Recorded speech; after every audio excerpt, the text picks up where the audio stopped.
বাংলাদেশকে ভোগাতে ভারতের গভীর নীল নকশা। জানাবো হাসিনার চামচারা কোথায় লুকিয়ে আছে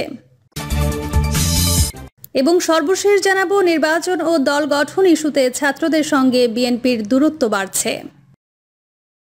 এতক্ষণ শুনছিলেন সংবাদ শিরোনাম, এবার বিস্তারিত। বাংলাদেশকে ভোগাতে ভারতের গভীর নীল নকশা। বাংলাদেশ নদীমাতৃক দেশ, যার ফলে কৃষিকাজ থেকে শুরু করে অনেক খাতই পানির ওপর নির্ভরশীল। তবে নদীর পানির এই নির্ভরশীলতাকেই কাজে লাগিয়ে অনেক আগে থেকেই বাংলাদেশকে ভোগান্তিতে রেখে আসছে প্রতিবেশী দেশ ভারত। এক ফারাক্কা বাঁধের কারণে দেশের অনেক নদী এখন মৃতপ্রায়। অনেক দিনের জরিপ শেষে 1954 সালে জিকে সেচ প্রকল্প অনুমোদন পায়, যা পরবর্তীতে চালু হয়েছিল 1962 সালের দিকে। 193 কিলোমিটার প্রধান খাল, 467 কিলোমিটার শাখা খাল ও 995 কিলোমিটার প্রশাখা খালের মাধ্যমে এই সেচ প্রকল্পের পানি কুষ্টিয়া, চুয়াডাঙ্গা, ঝিনাইদহ ও মাগুরা জেলার 13টি উপজেলায় সরবরাহ করা হয়। প্রকল্পের আওতায় সেচযোগ্য এলাকা রয়েছে 1,10,107 হেক্টর। এই জিকে সেচ প্রকল্প বাংলাদেশের জন্য একটি আশীর্বাদ।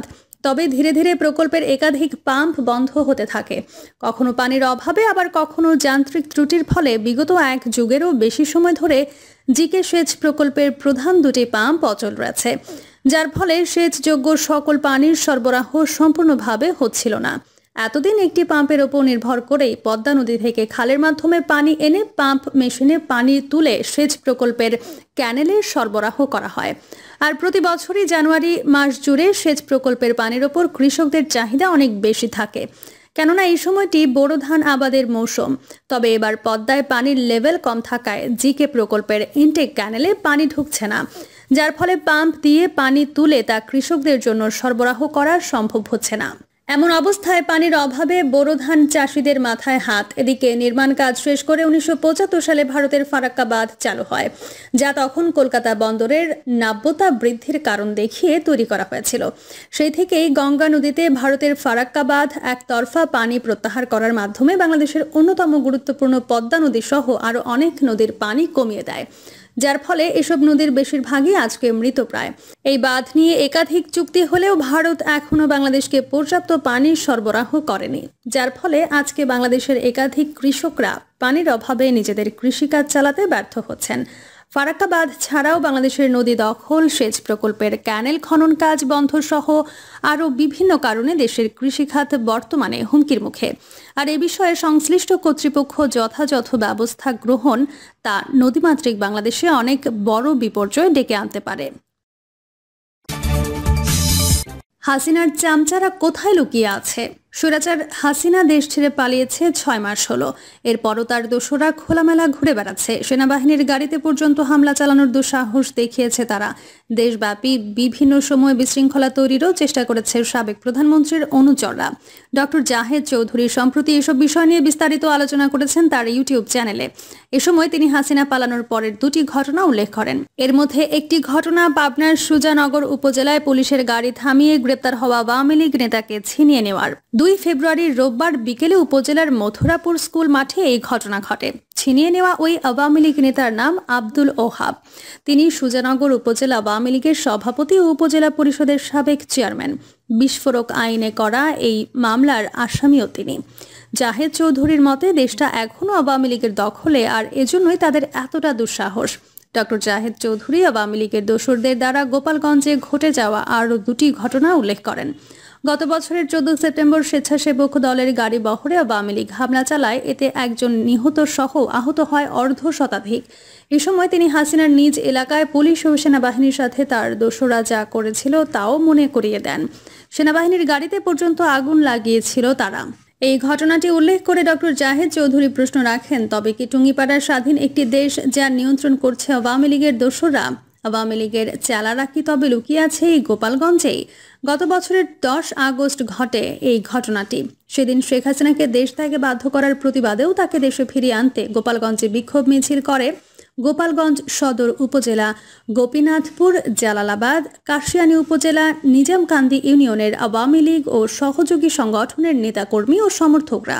এ সময় বিকেল 3:30টার দিকে গোপালগঞ্জ সদর উপজেলা গোপীনাথপুর ইউনিয়নের গোপীনাথপুর বাস স্ট্যান্ডের পাশে এই ঘটনা ঘটে।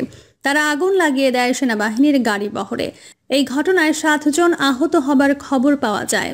হাসিনা পালিয়ে গেলেও মাঝে মধ্যেই মাথা চারা দিয়ে উঠেছে তার দোসররা।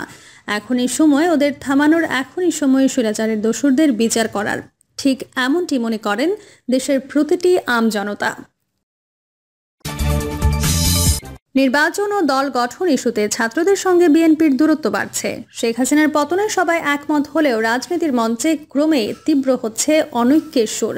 ক্ষমতার লড়াইয়ে ভোটের হিসাব নিকাশ বাড়ছে, সম্পর্কের টানাপোড়েন। এবার গণতন্ত্র পুনরুদ্ধারের লড়াইয়ে রাজপথে নামছে বিএনপি ও সমমনা দল। ছাত্রদের দল ও জুলাই ঘোষণাপত্রকে কেন্দ্র করে অনৈক্যের সুর আরও তীব্র হচ্ছে। বিএনপি নেতা বলছেন, ক্ষমতায় থেকে কেউ দল করতে পারবে না।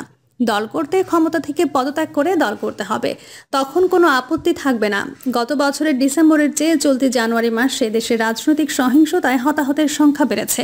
রাজনৈতিক কর্মকাণ্ড তেমন না থাকলেও নিজেদের আধিপত্য বিস্তারের অন্তর্দ্বন্দ্ব থেকে হওয়ার সহিংসতায় হতাহত যেমন বেড়েছে, তেমনি বেড়েছে দুষ্কৃতকারীদের দ্বারা রাজনৈতিক নেতাকর্মীদের নিহত হওয়ার ঘটনা। শুক্রবার মানবাধিকার সংস্কৃতি ফাউন্ডেশনের এক প্রতিবেদনে এই তথ্য জানানো হয়। দেশের বিভিন্ন গণমাধ্যমে প্রকাশিত ও এমএসএফ এর সংগৃহীত তথ্যের ভিত্তিতে এই প্রতিবেদন প্রকাশ করেছে এমএসএফ। ৭১-এর মহান মুক্তিযুদ্ধ থেকে শুরু করে শেখ হাসিনা সরকারের পতন পর্যন্ত ফ্যাসিবাদ বিরোধী দীর্ঘ গণতান্ত্রিক সংগ্রামের পরিক্রমা তুলে ধরে জুলাই আগস্ট গণঅভ্যুত্থানের খসড়া ঘোষণাপত্র চূড়ান্ত করেছে বিএনপি। এই ঘোষণাপত্রে ভবিষ্যতে ফ্যাসিবাদী শাসন যাতে আর ফিরে না আসতে পারে সেই ব্যাপারে দৃঢ় অভিপ্রায় ব্যক্ত করা হয়েছে। ক্ষমতাচ্যুত আওয়ামী লীগ সরকারের গুম খুন থেকে শুরু করে জুলাই গণঅভ্যুত্থানের সাথে জড়িত যে মানবতা বিরোধী অপরাধ, সেটার বিচারের বিষয়টিও সুস্পষ্ট উল্লেখ করা হয়েছে। এছাড়া ন্যূনতম সময়ে একটি অবাধ ও নিরপেক্ষ নির্বাচনের মাধ্যমে গঠিত জাতীয় সংসদে প্রয়োজনীয় সাংবিধানিক সংস্কারে মানুষের প্রত্যাশার কথাও তুলে ধরা হয়েছে। দলটি জুলাই গণঅভ্যুত্থানের এই ঘোষণাপত্রকে প্রোক্লেমেশন না বলে ডিক্লারেশন বলে উল্লেখ করেছে। জুলাই গণঅভ্যুত্থান নিয়ে বিএনপির খসড়া ঘোষণাপত্র পর্যালোচনায় এসব তথ্য জানা গেছে। বৈষম্য বিরোধী ছাত্র আন্দোলন ও জাতীয় নাগরিক কমিটির নেতারা গত 31 ডিসেম্বর জুলাই বিপ্লবের ঘোষণাপত্র দেওয়ার উদ্যোগ নিয়েছিল। রাজনৈতিক দলগুলো, বিশেষ করে বিএনপির আপত্তির কারণেই সেই ঘোষণাটা আসেনি। অবশ্য আগের দিন 30 ডিসেম্বর অন্তর্বর্তী সরকারের পক্ষ থেকে রাজনৈতিক মতৈক্য ঘোষণাপত্র প্রণয়নের উদ্যোগের কথা জানানো হয়। এরপর ছাত্রদের তৈরিকৃত ঘোষণাপত্রের খসড়া রাজনৈতিক দলগুলোর কাছে পাঠানো হয়। পরবর্তী সময়ে জুলাই গণঅভ্যুত্থানের ঘোষণাপত্র প্রণয়ন নিয়ে প্রধান উপদেষ্টার ডাকে গত 16 জানুয়ারি সর্বদলীয় বৈঠক অনুষ্ঠিত হয়। সেখানে বিএনপির প্রতিনিধিত্ব করেন স্থায়ী কমিটির সদস্য সালাউদ্দিন আহমেদ। প্রধান উপদেষ্টার সর্বদলীয় ওই বৈঠকে ঘোষণাপত্র নিয়ে দলীয় অবস্থান তুলে ধরেন তিনি।